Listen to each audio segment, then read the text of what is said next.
Hello friends, ज्योतिष recipe मराठीमध्ये तुम्हा सगळ्यांचे मनापासून स्वागत आहे। आज आपण बघणार आहोत खमंग खुसखुशीत मिक्स डाळींचे तिखट सांडगे।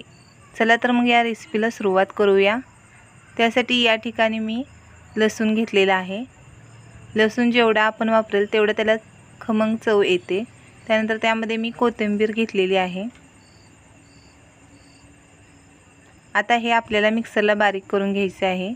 जास्त बारीक न करता आपल्याला व्हिडिओत दाखवल्याप्रमाणे बारीक करून घ्यायचे आहे। अशा प्रकारे आपल्याला जाडसरच बारीक करायचे आहे। आता या ठिकाणी मी मिक्स डाळींचे पीठ वापरलेले आहे आणि या डाळींचे प्रमाण मी डिस्क्रिप्शन बॉक्समध्ये दिलेले आहे। आता यामध्ये आपल्याला अर्धा चमचा हिंग पावडर घालायचे आहे।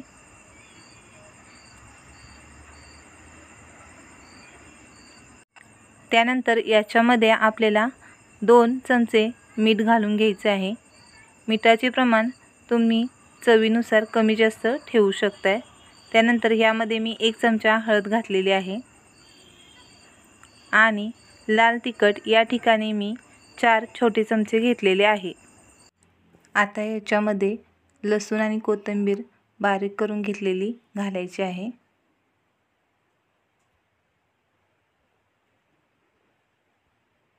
आता हे सर्व मिक्स करून आपल्याला याच्यामध्ये थोडे थोडे पाणी घालून मळून घ्यायचे आहे।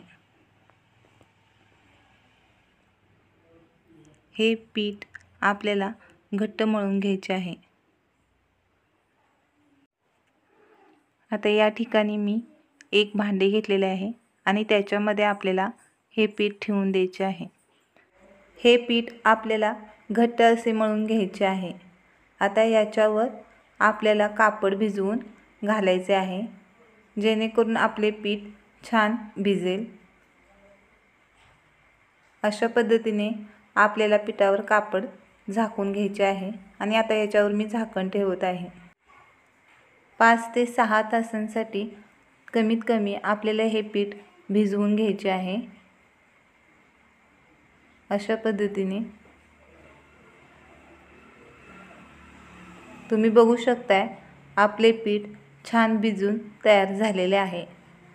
आता आपण याचे सांडगे घालू शकतो।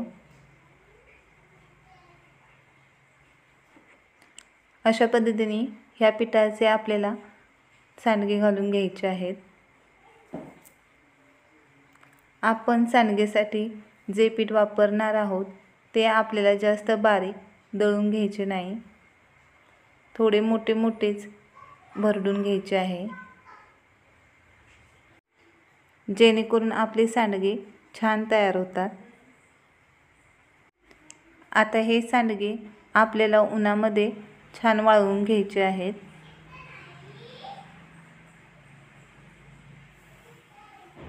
तुम्ही बघू शकता अशा पद्धतीने आपल्याला सर्व सांडगे घालून घ्यायचे आहेत। मग कशी वाटली तुम्हाला आजची ही रेसिपी जर तुम्हाला आवडली असेल तर प्लीज व्हिडिओला लाईक करा, शेअर करा आणि नवनवीन व्हिडिओसाठी बेल आयकॉनवर प्रेस करा। Thank you, bye.